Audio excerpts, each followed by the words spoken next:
តែដែលអាចស្រមៃបានទេថាប្រសិនបើប្រព័ន្ធអ៊ីនធឺណិតនិងរាល់បណ្ណសារ Digital ទាំងអស់នៅលើពិភពលោកស្រាប់តែរលាយបាត់ក្នុងភ្នក់ភ្លើងនៅថ្ងៃនេះតើពិភពលោកនឹងទៅជាយ៉ាងណានេះគឺជាអ្វីដែលពិភពលោកបុរាណបានជួបប្រទះនៅពេលដែលបណ្ណាល័យ Alexandria បានបាត់បង់ពីប្រវត្តិសាស្ត្រវាមិនមែនគ្រាន់តែជាការឆេះអគារមួយខ្នងនោះទេប៉ុន្តែវាគឺជាការឆេះបំផ្លាញការចងចាំពីរួមរបស់មនុស្សជាតិទាំងមូលប៉ុន្តែអាកំបាំងដ៏ធំបំផុតនោះគឺថាតើនរណាឲ្យពិតប្រាកដជាអ្នកបង្កាត់ភ្លើងដុតបំផ្លាញឃ្លាំងចំណេះដឹងដ៏អស្ចារ្យដែលមនុស្សជាតិមិនធ្លាប់មានពីមុនមកនេះយោងតាមការចុះផ្សាយរបស់គេហទំព័រ National Geography បណ្ណាល័យ Alexandria មិនមែនគ្រាន់តែជាកន្លែងប្រមូលផ្ដុំសៀវភៅនោះទេប៉ុន្តែវាគឺជាមជ្ឈមណ្ឌលសកលសម្រាប់វិទ្យាសាស្ត្រគណិតវិទ្យានិងសិល្បៈបង្កើតឡើងនៅក្នុងប្រទេសអេស៊ីក្នុងកំឡុងពេលនៃការគ្រប់គ្រងរបស់រាជវង្ស Ptolemy ជាពិសេសក្រោមការដឹកនាំរបស់ព្រះចៅ Ptolemy ទី1 Soter និងអ្នកបន្តវេនគឺ Ptolemy ទី2 Philadelphus បណ្ណាល័យនេះមានគោលបំណងប្រមូលរាល់ស្នាដៃសរសេរទាំងអស់នៅលើពិភពលោកមកតម្កល់ទុកអ្នកងាររបស់បណ្ណាល័យបានធ្វើដំណើរពាសពេញសមុទ្រ Mediterranean ដើម្បីចម្លងឯកសាររបស់លោក Aristotle ក៏ដូចជាស្នាដៃល្ខោនដ៏អស្ចារ្យរបស់លោក Sophocles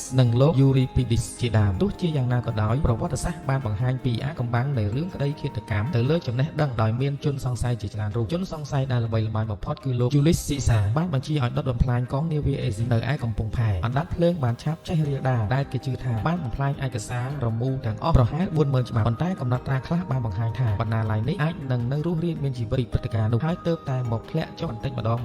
តាមរយៈការមិនអើពើរបស់អាណាចក្ររ៉ូមអស់រយៈពេលរាប់សតវត្សរ៍ក្រោយមកទ្រឹស្ដីមួយទៀតបានចង្អុលទៅលើចំនួនសាសនានៅក្នុងឆ្នាំ391នៃគ្រិស្តសករាជក្រោមការគ្រប់គ្រងរបស់អធិរាជធូដូសៀទី1ក្រុមគ្រឹះបរិស័ទត្រូវបានគេរាយការណ៍ថាបានវាយប្រហារទៅលើ Serapion ដែលជាសាខារបស់បណ្ណាល័យដោយសារពួកគេបានយល់ថាខ្លឹមសារទាំងនោះគឺជាការគោរពរូបសំណាកព្រះក្រៅសាសនាក្រោយមកទៀតក៏មានរឿងព្រេងនិទានមួយបានចោទប្រកាន់ថា Rashidun Caliphate នៃចក្រភពអ៊ីស្លាមបានដុតសៀវភៅដែលនៅសេសសល់ដើម្បីកម្ដៅទឹកសម្រាប់នៅក្នុងឆ្នាំ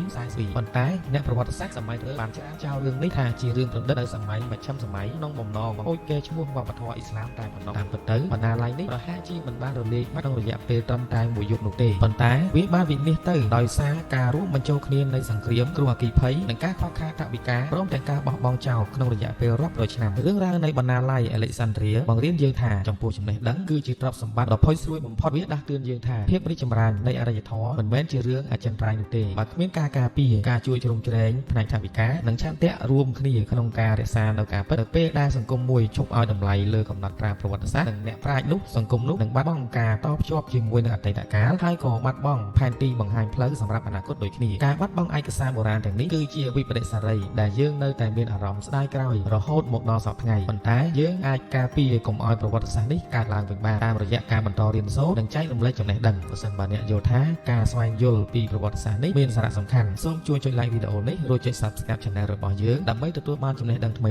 ៗបន្ថែមទៀតនិងសាកល្បង comment នៅខាងក្រោមថាតើក្នុងចំណោមទ្រឹស្ដីនៃការវិនិច្ឆ័យបណ្ណាល័យនេះតើអ្នកជឿលើទ្រឹស្ដីមួយណាជាងគេការគ្រប់គ្រងរបស់អ្នកគឺជាកម្លាំងចិត្តរបស់យើងបន្តស្វែងរកអាកំបាំងប្រវត្តិសាស្ត្រមកចែកជូនបន្តទៀត